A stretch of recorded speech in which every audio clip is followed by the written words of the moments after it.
রাধে জয় নিতাই জয় গৌর।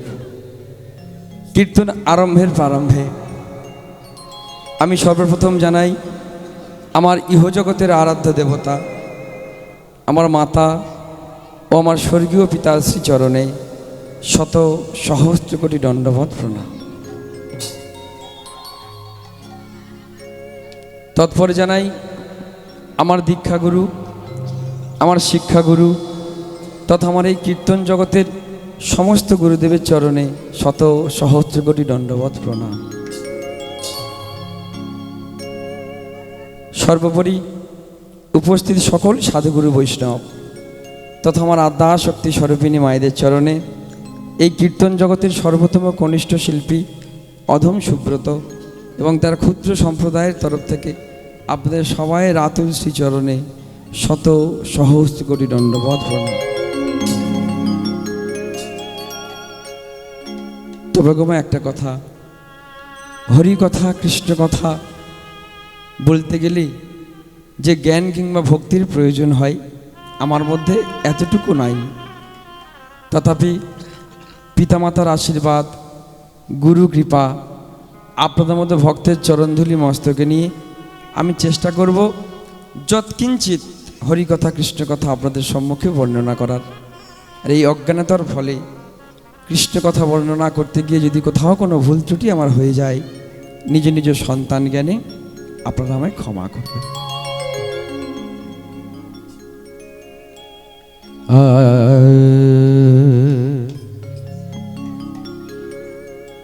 অজানো লম্বিত ভোজ লম্বিত ভোজ কনকায়বদাত সংকীর্তনয় কপিতর কমলায় তাকেশ কমলায়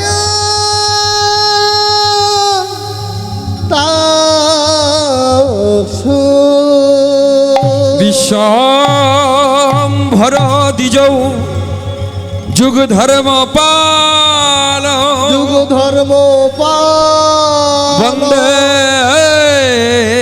জগৎ প্রিয় কর করুণার অবতার বন্দে জগৎ প্রিয় কর করুণা অবতার করুণা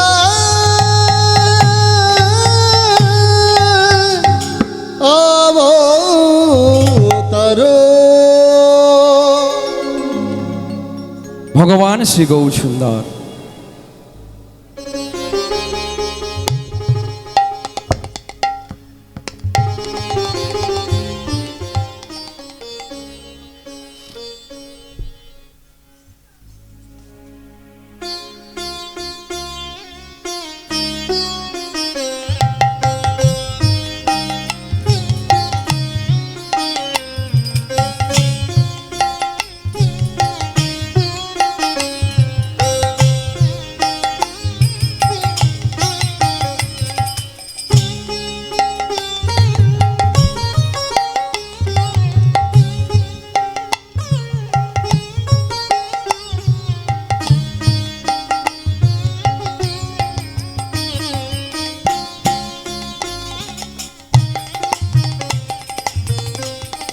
জয় রাধে।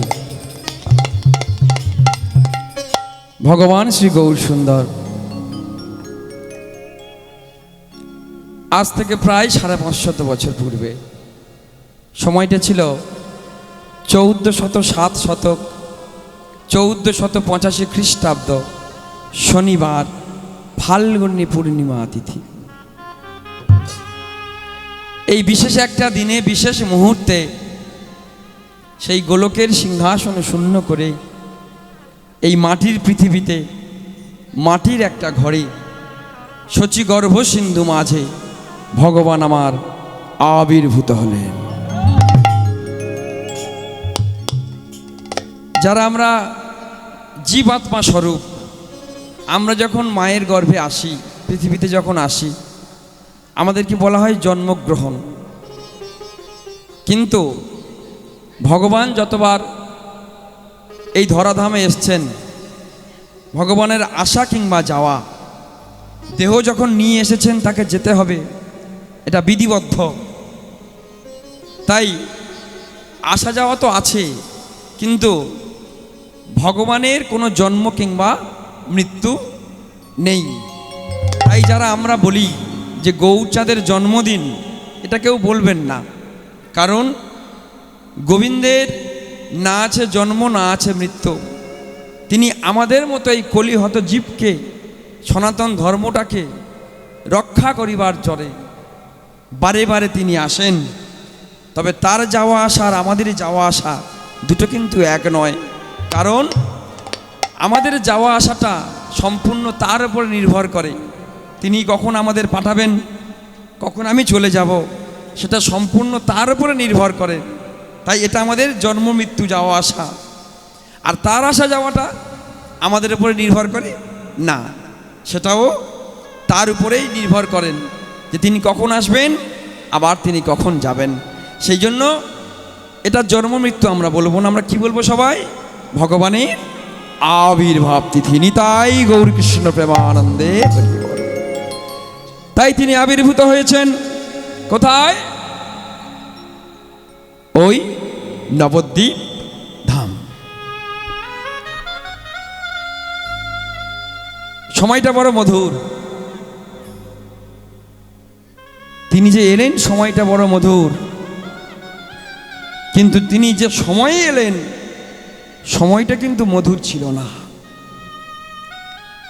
ওই সমকালীন ভারতবর্ষের যে সময়টা চলছিল ভারতবর্ষের বুকে, সময়টা ছিল বিধর্মী শাসন ব্যবস্থা। এই বিধর্মী শাসন ব্যবস্থাতে ওই সময়কালীন একটা স্লোগান ছিল, ভেঙে দাও গুড়িয়ে দাও।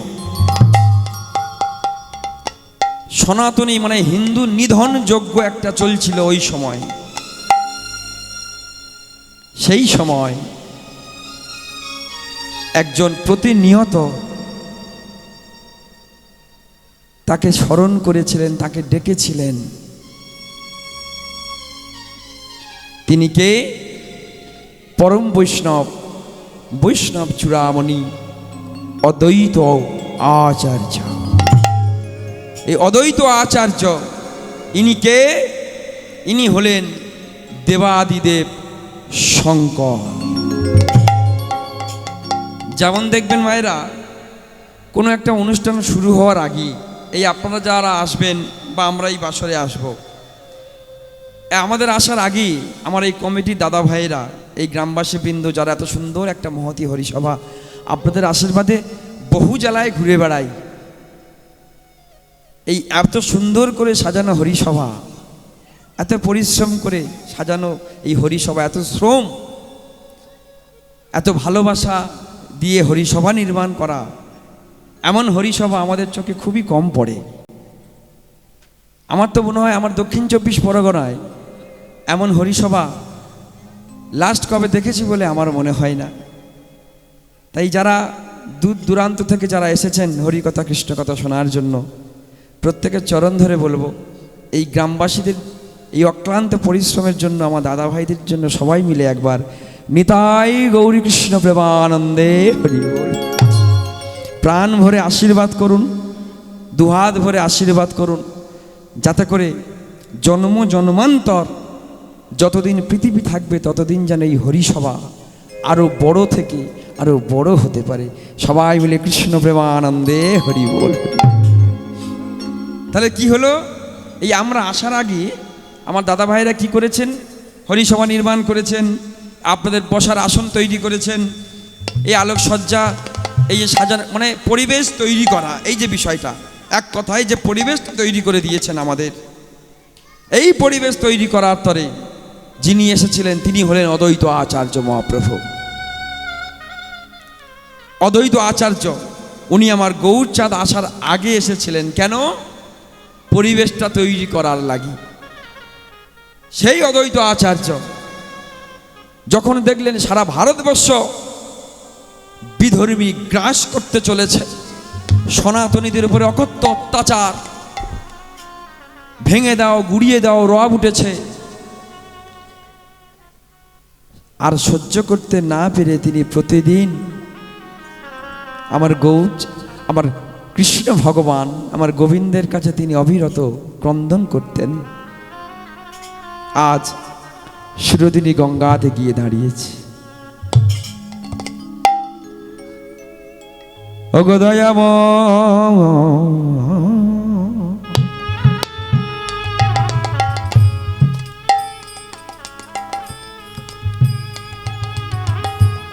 শুনেছি তুমি নাকি ধর্ম রক্ষা করিবার লাগি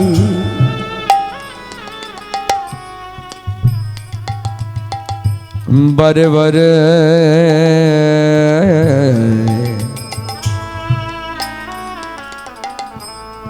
বারে বারে এই ধরাধামে আবির্ভূত হন।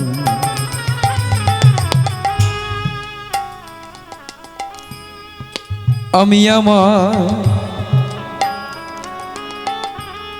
সারা জনমে ধরে, আমি আমার সারা জনম ধরে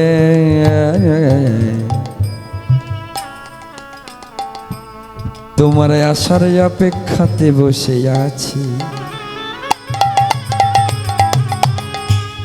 হে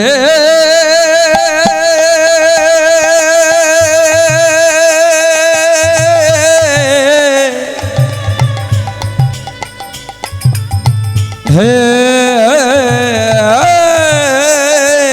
দয়াময়, ওগো কৃপাময়, গৌরী প্রেমানন্দে হরি বল হরি বল।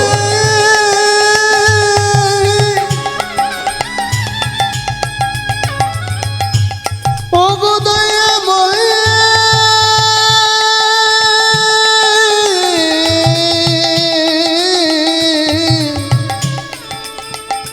ওগো কৃপাময়,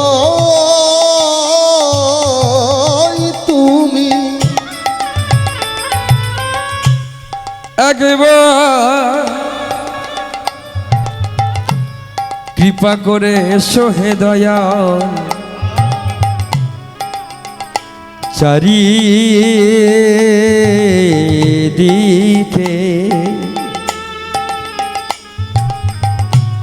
চারিদিকে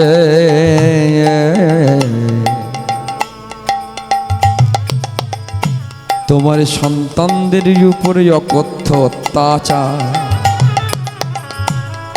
হে কৃপাময়, এই সনাতন ধর্মে রক্ষা করিবা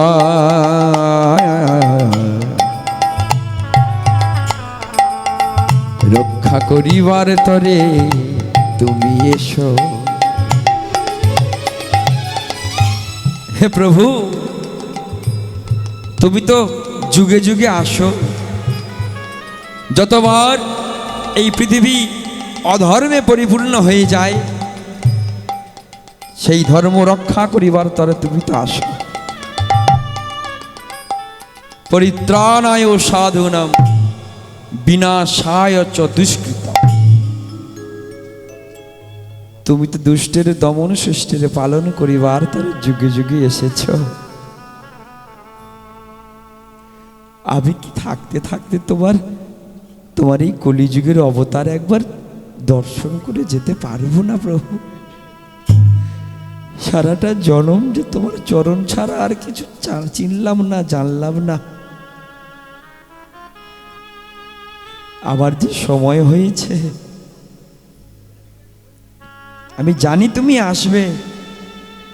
তুমি যে আমায় কথা দিয়েছিলে যে তুমি আগে যাও, আমি পরে যাচ্ছি।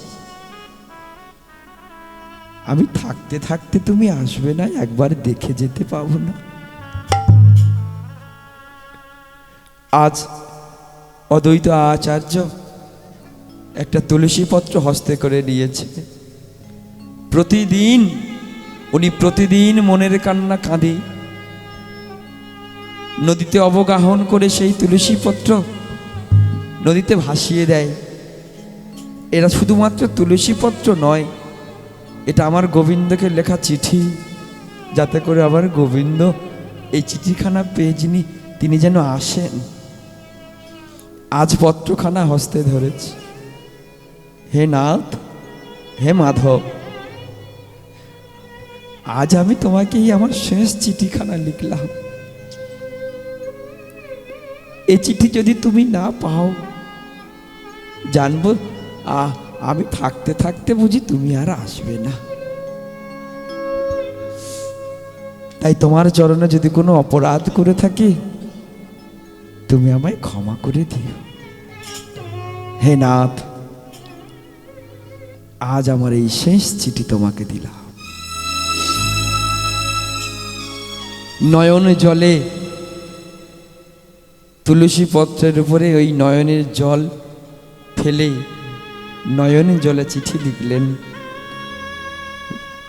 গোবিন্দের কাছে কাঁদতে গেলে মায়েরা, যখন ঠাকুর ঘরে বসবেন কিংবা গোবিন্দের সম্মুখে যাবেন,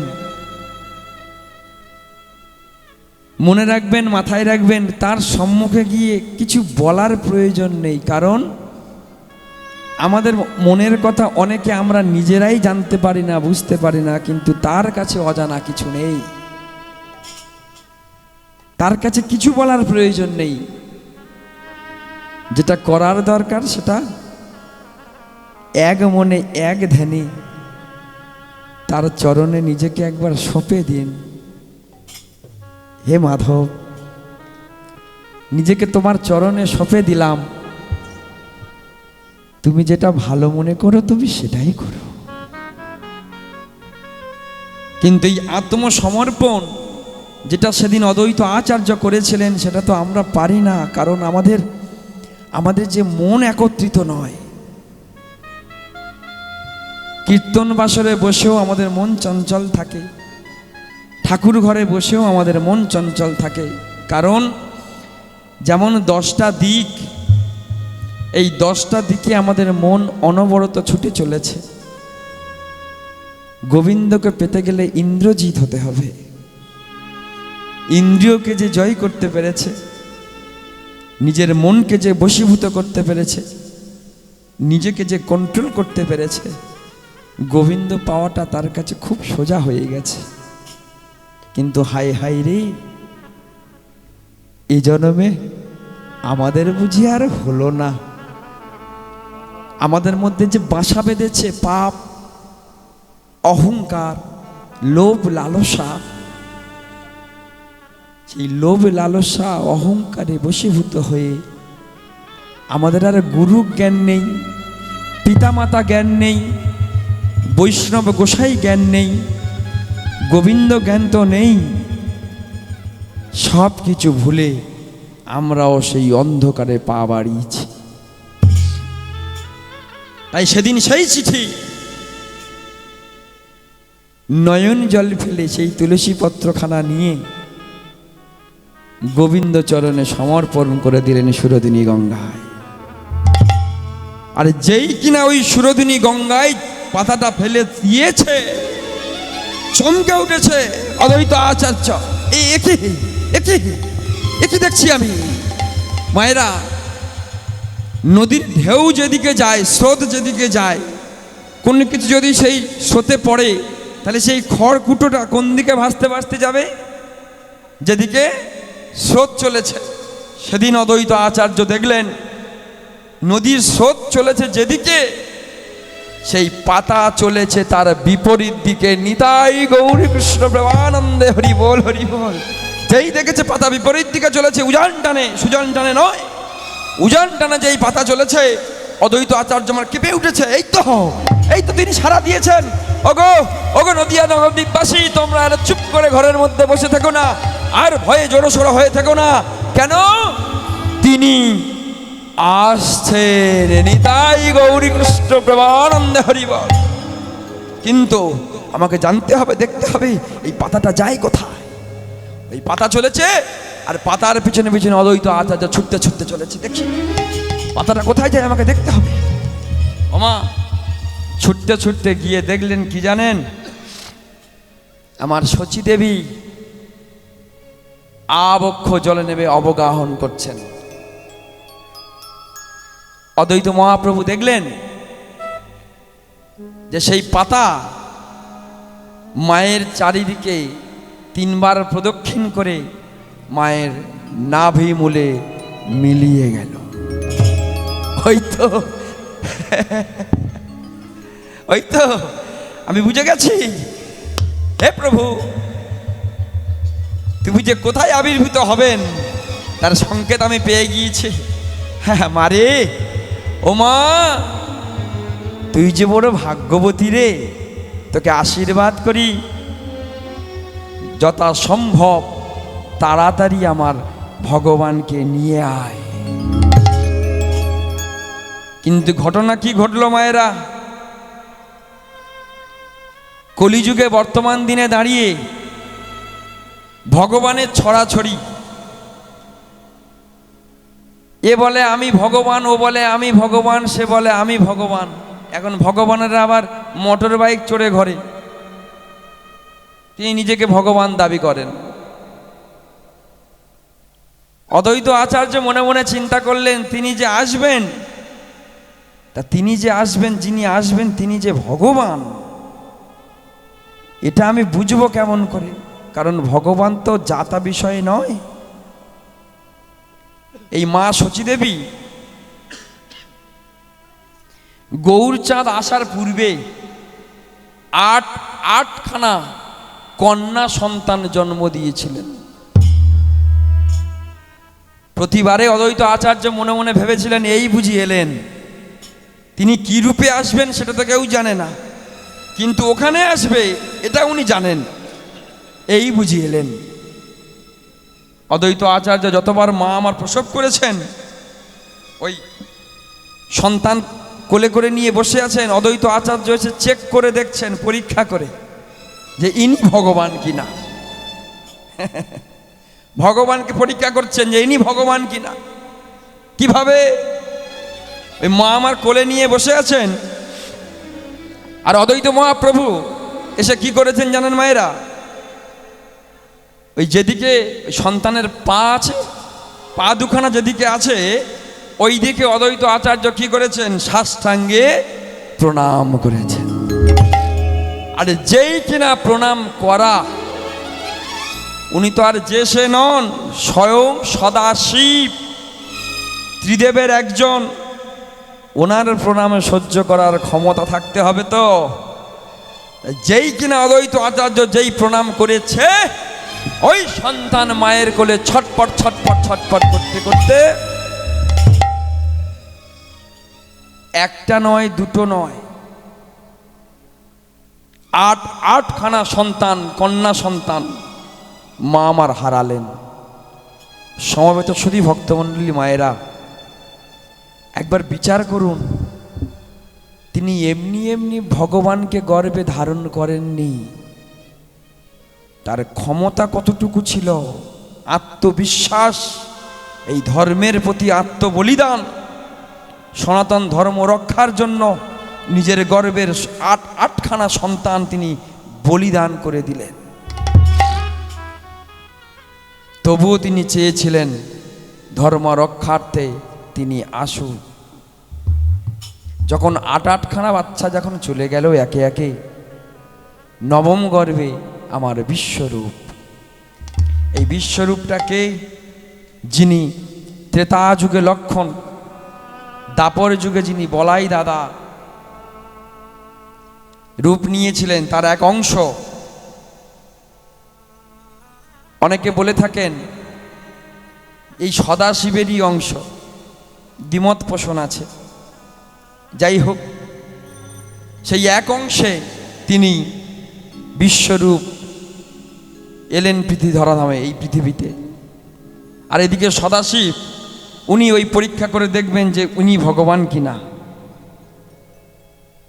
এই পরীক্ষা করতে গিয়ে সাষ্টাঙ্গে,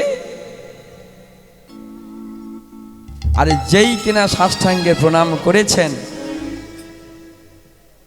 ইনি মারা গেলেন না, কারণ উনি তো সেই শেষনাগ স্বরূপ, উনি মারা গেলেন না, কিন্তু ওই অদ্বৈত আচার্যের প্রণামটা নিতে পারলেন না। কি করলেন? চঞ্চল হয়ে গেলেন। সংসার পরিত্যাগ করে উনি চলে গেলেন। এটা একটা লীলা আছে, পরবর্তী সময় নিতাই চাঁদের সাথে ওনার মিলন, মানে দুটো দেহ এক দেহ নেবে, মানে আমার নিতাই চাঁদ আর এই বিশ্বম্বর ঠাকুর, মানে একই, উনি দুটো রূপে এসেছিলেন, পরবর্তী সময় আবার দুজনে আবার দুটি দেহ এক হয়ে যাবে। এটা একটা লীলা আছে, যাই হোক সেটা পরের বিষয়। কিন্তু উনি সংসার ত্যাগ করে চলে গেলেন, দশম গর্ভে এলেন আমার ভগবান। প্রতিবারের মতো ওই অদ্বৈত আচার্য এসে ওই সেই সাষ্টাঙ্গে প্রণাম দিয়েছে।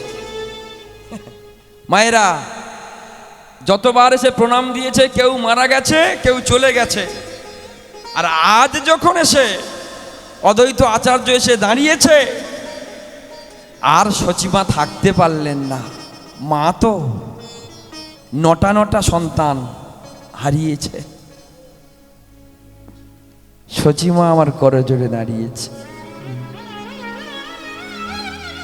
হে প্রভু, হে বৈষ্ণব চূড়ামণি, এই অভাগিনীর উপরে আপনি কৃপা করুন। বিশ্বম্বর যখন চলে গেলেন ঘর ছেড়ে, জগন্নাথ মিশ্র এই যন্ত্রণা আর নিতে পারলেন না। নিমাই যখন গর্ভে, জগন্নাথ মিশ্র ওই বিশ্বরূপ চলে যাওয়ার এই দুঃখে উনি এই লোক পরত্যাগ করে স্বর্গলোকে চলে গেলেন। আজ মা আমার ভেঙে পড়েছে, ছোট্ট নিমাইকে কোলে বুকে জড়িয়ে করে জড়েছে। হে বৈষ্ণব চূড়ামণি, আজ যে আমি বড় অসহায়। প্রতিবারে আপনি এসে প্রণাম জানিয়েছেন, আর একে একে আমি আমার সন্তানদের হারিয়েছি। আর যে আমার বলতে আর কেউ নেই আমার এই নিমাই ছাড়া। আপনি আমায় এবারের মতো ক্ষমা করে দিন, আপনি আর দয়া করে প্রণাম করবেন না। অদ্বৈত আচার্য মস্তকে হস্ত বোলাই দিয়ে বললেন, মা রে, ও মা, তুই যে বড় সাধিকা রে মা, তুই যদি অমত হয়ে দাঁড়াস, এই জগতে যে উদ্ধার হবে না। এতবারে যখন এই ধর্ম রক্ষার্থে মাতৃত্বের বলিদান দিলি, এই শেষবারের মতো অন্তত আমাকে একটা প্রণাম করতে দে। কথা দিলাম, এবার আমিও চলে যাব, শেষবারের মতো। মা আমার নিমাইকে কোলে নিয়ে আছেন, আর অদ্বৈত আচার্য সাষ্টাঙ্গে প্রণাম দিয়েছে। আর যেই কিনা প্রণাম দিয়েছে, এতদিন বাচ্চাগুলো ছটপট করে মারা গিয়েছিল, একজন চলে গেল, আর এই দশম গর্ভের যে সন্তান মায়ের করে খেলা খেলছিলেন, যেই কিনা অদ্বৈত আচার্য প্রণাম দিয়েছেন, দেখিতে দেখিতে নিমাই পদ মস্তকে তুলে দিল। উলুধ্বনি মায়ের উলুধ্বনি তুলে দিল। দেখিতে দেখিতে প্রভু চরণ মস্তকে দিল। তোকে দিল। স্বর্গ হতে উলুধ্বনি পুষ্প বৃষ্টি হয়, বৃষ্টি হয়। মর্ত ধামে ভক্তগণ সবে জয় জয় দেয়।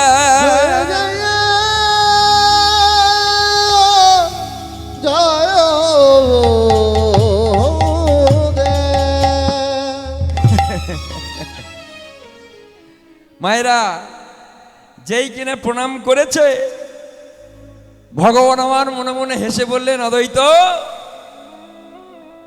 চিনতে পারলি না, তুইও চিনতে পারলি না, তবে আয়, তোকে আমি চিনিয়ে দিই, আমি সেই সদাশিব অবতার। তার মস্তকে চরণ দেওয়া এই জগতের সংসারে এহেন ক্ষমতা কার আছে? একমাত্র আমার মহাশক্তি,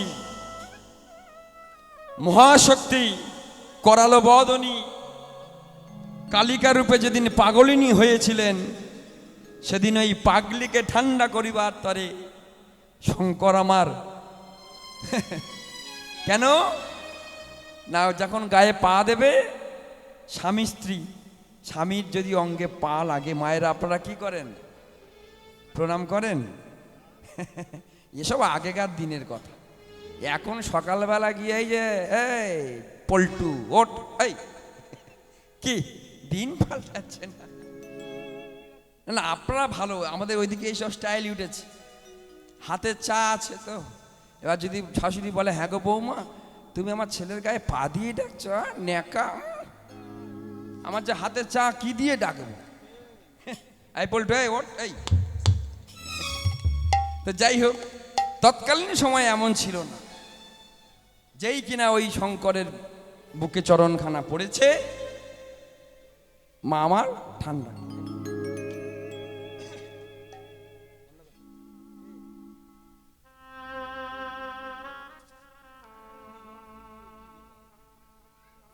আজ সেই ভগবান বললেন, সদাশিব চিনতে পারলি না, আয় তোকে চিনিয়ে দিই। আর যেই কিনা চরণ মস্তকে দিয়েছে, শঙ্কর আমার ওই অদ্বৈত আচার্য আমার চরণ যুগলখানা জড়ায় ধরেছে। এই তো, এই তো, ওগো নদিয়া নবদ্বীপবাসী, তোমরা উলু দাও, তোমরা জয় দাও। আমার মস্তকে পা রাখার মতো ক্ষমতা একজনের আছে, আর তিনি আমার মস্তকে পা দিয়েছে, মানে তিনি তিনি এসেছে। নিতাই গৌরী কৃষ্ণ প্রেমানন্দে হরি বল। সবাই আনন্দ করো, জয় দাও, তার নামে জয় দাও, আনন্দ করো। তিনি এসেছেন। ভগবান এত দেরি করে এলে? সেই ভগবান গৌরী সুন্দর যেদিন ধরাধামে এলেন, তিনি কিন্তু খালি হাতে আসেননি। এই আমাদের মতো কলিহত জীবকে উদ্ধার করিবার তরে, মায়েরা, আমাদের এই কলিহত পাপান্দ ধর্মান্ধ কামান্দ কৃষ্ণ ভোলা বহির্মুখী জীবকে উদ্ধার করিবার তরে আমার সেই অনাদিরাদি গোবিন্দ গৌর অবতারে যে ধন সত্য যুগে পেল না,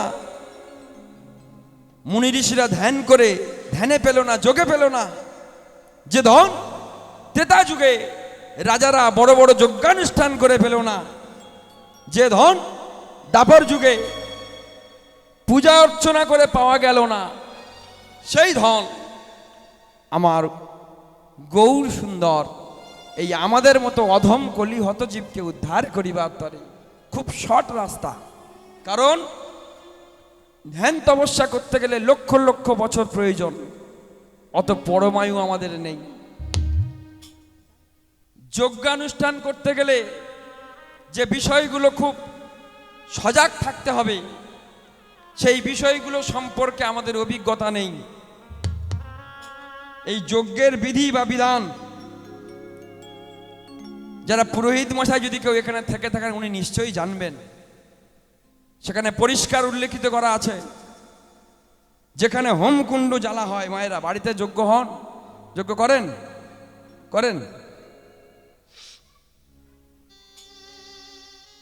আমার গৌরচাঁদ এই যজ্ঞানুষ্ঠান বন্ধ করে দিয়ে গেছেন, করতে মানা করেছেন।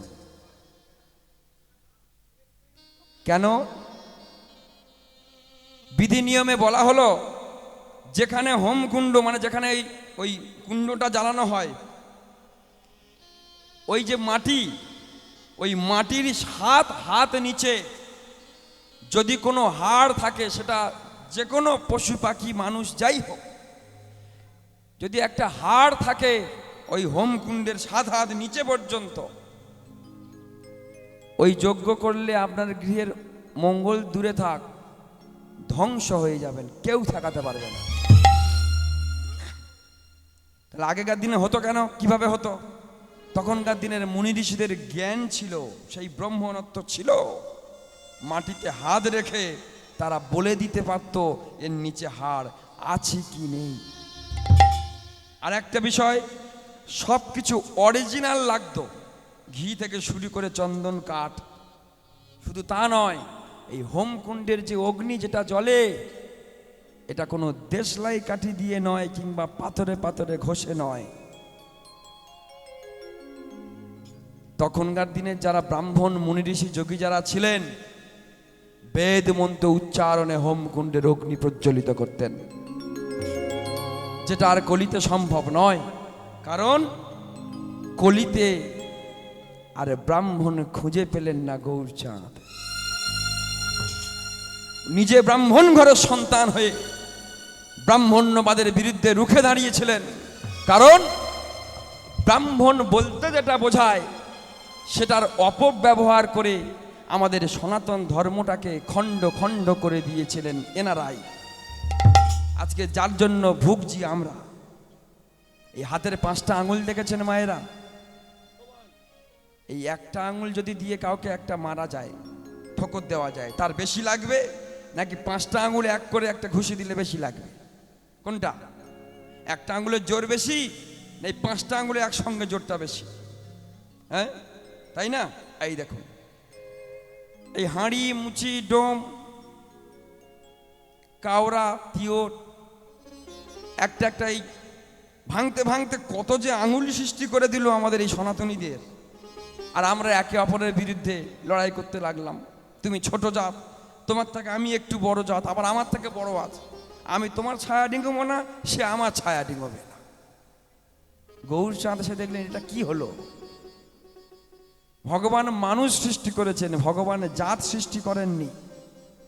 এই জাত সৃষ্টি করেছি আমরা আমাদের স্বার্থে। কিছু মানুষ তাদের ক্ষমতাকে টিকিয়ে রাখার জন্য, নিজেদেরকে উচ্চ আসনে বসিয়ে রাখার জন্য আমাদেরকে ভেঙে ভেঙে টুকরো করে দিল। কেন? যে তোমরা কোনোদিন এক হতে পারবে না, আর আমাদের বিরুদ্ধে তোমরা প্রতিবাদ করতে পারবে না। সুতরাং আমাদের ক্ষমতাটা চিরদিন বর্তমান থাকবে। সময় এসছে, বর্তমান সারা ভারতবর্ষের যা প্রেক্ষাপট, প্রত্যেকটা সনাতনী মানুষের কাছে করজোরে নিবেদন, আসুন আমার গৌরচাঁদ যেটা চেয়েছিলেন, যেটা আমাদের বিধিসম্মত, আমাদের সনাতনী কোনো শাস্ত্রে জাতপাতের উল্লেখ নেই, সেখানে 4টে বর্ণের কথা আছে, কিন্তু সেই বর্ণ মানে এটা নয় যে এ ছোট জাত ও বড় জাত।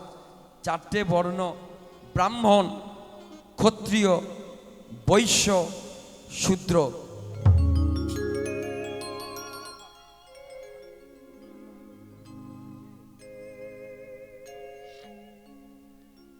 চারটে বর্ণ। বর্ণ মানে কিন্তু মনে রাখবেন জাত নয়, এটা কর্মভিত্তিক একটা নির্ণয় করা হয়েছিল, কর্মভিত্তিক। তাহলে ব্রাহ্মণ কারা? ব্রাহ্মণ কারা? ব্রহ্মণত্ব যাদের রয়েছে, যার ব্রহ্ম জ্ঞান হয়েছে, যার মধ্যে ব্রহ্মণত্ব আছে, তিনি ব্রাহ্মণ। তার প্রমাণ কলিযুগে ভগবান চৈতন্য মহাপ্রভু একজন যবন ঘরে লালিত পালিত হওয়া সন্তান, আমার প্রভু যবন হরিদাসকে দিয়ে গেলেন কলিযুগে। তিনি একজন যবন ঘরে লালন পালন হওয়া সন্তান, যার মুখ থেকে আগুন বেরিয়েছিল, আর সেই আগুনে রান্না করে শত শত ব্রাহ্মণদের ভোজন দেওয়া হয়েছিল। তার মানে ব্রাহ্মণ ঘরে জন্ম নিলাম বলে যে আমি ব্রাহ্মণ তা কিন্তু না। গলায় নখে পইতে আমার আছে, আর আমি এটা সেটে গিয়ে টেনে পড়ে আছি, ওটা ব্রাহ্মণ নন। ব্রাহ্মণ হতে হয়, তাহলে ব্রহ্ম জ্ঞানত ইতি ব্রাহ্মণ, শাস্ত্রের কথা কি বললেন? ব্রহ্ম জ্ঞানত ইতি ব্রাহ্মণ। যার ব্রহ্ম জ্ঞান আছে তিনি ব্রাহ্মণ, তাকে কোনো জাত দিয়ে বিচার করা যাবে না। ক্ষত্রিয় কারা? আগেকার দিনে রাজরাজারা ছিলেন ক্ষত্রিয়। এখনকার বর্তমান দিনে ক্ষত্রিয় কারা? এই যারা আমাদের পুলিশ প্রশাসন রয়েছেন, যারা আমাদের মিলিটারি দাদা ভাইয়েরা যারা রয়েছেন, মানে যারা দেশকে রক্ষণাবেক্ষণ করেন, এনারা হলেন ক্ষত্রিয় সম্প্রদায়। কারণ এনারা আমাদের রক্ষণাবেক্ষণের দায়িত্বে রয়েছেন। আচ্ছা মায়েরা বলুন তো, এই পুলিশ বিভাগে বলুন, ক্ষত্রিয় আমাদের এই বর্ডার সিকিউরিটি ফোর্স বিভাগে বলুন, এখানে বিভিন্ন জাতের মানুষ রয়েছে না? হ্যাঁ, উচ্চ স্তর নিম্ন স্তর যেগুলোকে আমরা ভাগ করেছি, সব জাতের মানুষ আছে না? আছে তো? সবাইকে একত্রিত করে বলা হচ্ছে ক্ষত্রিয়। এদের কোনো দ্বিতীয় জাত নেই, এনারা ক্ষত্রিয় সম্প্রদায়ভুক্ত। তৃতীয় বৈশ্য, মানে যারা ব্যবসা বাণিজ্যের কাজ করেন। তার গলায় যদি পৈতে থাকে, মনে করুন ওনার জন্মগত বাবা দাদারা পৈতা দিয়েছেন, কিন্তু উনি ব্রাহ্মণত্বের কোনো কর্মই করেন না। উনি একটা কোনো কারণবশত উনি একটা বড় একটা মুদিখানা দোকান খুলেছেন, ওনার ব্যক্তিগত বিষয়, সেটা উনি কি করবেন। আচ্ছা, উনি ব্রাহ্মণত্বের কোনো কর্মই করেন না, কিন্তু গলায় পৈতেখানা রেখেছেন, কিন্তু উনি নিয়মিত ওই মুদিখানা দোকানটা চালাচ্ছেন, ব্যবসা বাণিজ্য করছেন। ওনাকে আমরা কি বলবো, ব্রাহ্মণ না বৈশ্য? কর্মগুণে কর্মগুণে চারটে বর্ণের সৃষ্টি। আর শূদ্র তাহলে কারা? অনেকে মনে করে শূদ্র মানে ছোট জাত। এখনো ভারতবর্ষের বুকে বহু গ্রাম আছে, বহু জায়গা আছে যেখানে এই জাতিভেদ নিয়ে অনেক বঞ্চনার শিকার হতে হয়। শূদ্র মানে ছোট জাত নয়। শূদ্র এরা কারা? যারা এই তিনটে শ্রেণীর মানুষ, যারা তাদেরকে পরিষেবা দেয়, যারা তারাই শূদ্র। এই শূদ্র সম্প্রদায়ের মধ্যে প্রধান যারা আসেন তারা হচ্ছেন চাষি সম্প্রদায়। আসতে মায়েরা, আচ্ছা বলুন তো, চাষি মানে কি ছোট জাত? হ্যাঁ, চাষি যদি মাঠে চাষ না করে, আপনি কোটিপতি হতে পারেন, খাবেন কি? কি মায়েরা, আমার প্রচুর টাকা আছে, আমি ক্ষত্রিয় হতে পারি, আমি ব্রাহ্মণ হতে পারি, আমি বৈশ্য হতে পারি, প্রচুর অর্থের মালিক আমি, কিন্তু চাষিরা চাষ করে না, খাবো কি? টাকা। হ্যাঁ, তাহলে চাষ করা চাষি যারা মানুষ, নিম্ন শ্রেণী যারা আমরা যাদেরকে বলি, আরে শ্রেণী আবার নিম্ন কি? যার যে কর্ম সে সেটা করে। সেই কর্মভিত্তিক বিভাজনটা করতে গিয়ে আজকের আমরা নিজেরা ভেঙে ভেঙে টুকরো টুকরো হয়ে গেছি। প্রত্যেকের চরণধলি। সময় বড় খারাপ অবস্থার মধ্যে দিয়ে ভারতবর্ষ চলেছে। সনাতনীরা এক হন, জাতপাত দূরে ফেলে দিন। ভগবান জাত সৃষ্টি করেননি, কিছু মানুষ তাদের নিজেদের স্বার্থে আমাদেরকে ভেঙে টুকরো টুকরো করে দিয়েছে। আসুন সবাই মিলে একবার আমার গৌরের নামে শপথ করি, আমরা কেউ কাউকে দেখে ঘৃণা করব না, কেউ কাউকে দূরে ঠেলে দেবো না। আমরা এক হিন্দু আর এক হিন্দু, আমরা এক সনাতনী এক সনাতনী, আমাদের একটাই পরিচয়, আমরা ধর্মকেন্দ্রিক, আমরা একে অপরের ভাই ভাই। নিতাই গৌর কৃষ্ণ প্রেমানন্দে হরি বল। আজ সেই গৌর সাম্যের বার্তা দেওয়ার জন্য, আমাদেরকে একত্রিত করার জন্য একটা মহৌষধি নিয়ে এলেন। সময়টা সন্ধ্যাকালীন, খুব সুন্দর একটা সময়। মায়েরা চলুন, অনেক কথা হবে। সবার পূর্বে যেটা মূল বিষয়, আমার গৌরচাঁদ যেটা নিয়ে এলেন আমাদের জন্য, সবাই মিলে একটু আস্বাদন করা যাবে সেই সাম্যের গান, সাম্যের বার্তা। সেদিন গৌরচাঁদ এই সাম্যের গান, এই সাম্যের বার্তা, এই সংকীর্তন, সংকীর্তন মানে সমকীর্তন, সবাই মিলে একত্রিত হয়ে সম্মিলিত হয়ে যে কীর্তন, সেটাই হলো সংকীর্তন। তার মানে সবাইকে এক করার একটা আহ্বান। এই আজকের কীর্তন হচ্ছে বলে আপনারা বিভিন্ন জায়গা থেকে বিভিন্ন মানুষ এসে এক জায়গায় বসেছেন। কেউ কি জিজ্ঞেস করেছে তুমি কোন জাত, তুমি কোন জাত, তুমি কোন জাত? কেউ জিজ্ঞেস করেছে? করেছে? এইটা চালু করে দিয়ে গিয়েছিলেন আমার গৌরচাঁদ। কারণ এই একত্রিত হওয়াটা এই সংকীর্তনের মূল কেন্দ্রবিন্দু। বোঝা গেল? তাই চলুন সবাই মিলে আমরা সেই মহানাম একবার জপ করব, সবাই মিলে। নিতাই গৌর কৃষ্ণ প্রেমানন্দে হরি।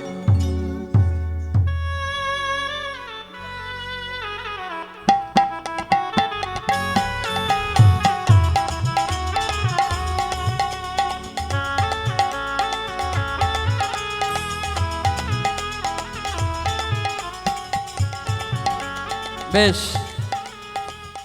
কেউ বাদ যাবেন না। প্রত্যেকে হাত যারা নিয়ে এসছেন তারা একটু তুলবেন। যারা হাত আনতে ভুলে গেছেন বাড়িতে একটু খবর দিন, কারণ বারবার হাত তো তুলতে হবে। একটু খবর দিন যেন হাত দুটো দিয়ে যায়। আর যারা বদন নিয়ে এসছেন বা জিওবাটা সঙ্গে আছে তারা একটু উলুধ্বনি করবেন, জয়ধ্বনি করবেন, ঠিক আছে? আচ্ছা, হাত সবাই এনেছেন তো? কই দেখি। বেশ, বাহ। আচ্ছা, বদন সবাই নিয়ে এসছেন, জিওবা আছে তো? বেশ, একটু উলুধ্বনি জয়ধ্বনি হবে। কেউ বাদ যাবেন না। এখানে আমি পুরুষ, আমি স্ত্রী, আমি ধনী, আমি গরিব, কোনো ভেদাভেদ নেই। আমি ছোট জাত ও বড় জাত, কোনো ভেদাভেদ নেই। আসুন সবাই একত্রিত হয়ে সম্মিলিত হয়ে সংকীর্তনে যোগদান করি। সবাই মিলে একবার বলে হরে কৃষ্ণ হরে কৃষ্ণ কৃষ্ণ কৃষ্ণ হরে হরে হরে রাম রাম রাম হরে হরে। উলুধ্বনি। হরে কৃষ্ণ কৃষ্ণ কৃষ্ণ হরে হরে, হরে রাম রাম রাম হরে হরে, হরে কৃষ্ণ কৃষ্ণ কৃষ্ণ হরে হরে, হরে রাম রাম রাম হরে হরে। হরে কৃষ্ণ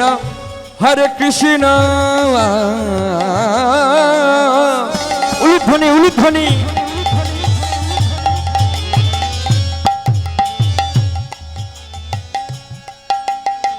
কৃষ্ণ কৃষ্ণ হরে হরে, হরে রাম রাম রাম হরে হরে। হরে কৃষ্ণ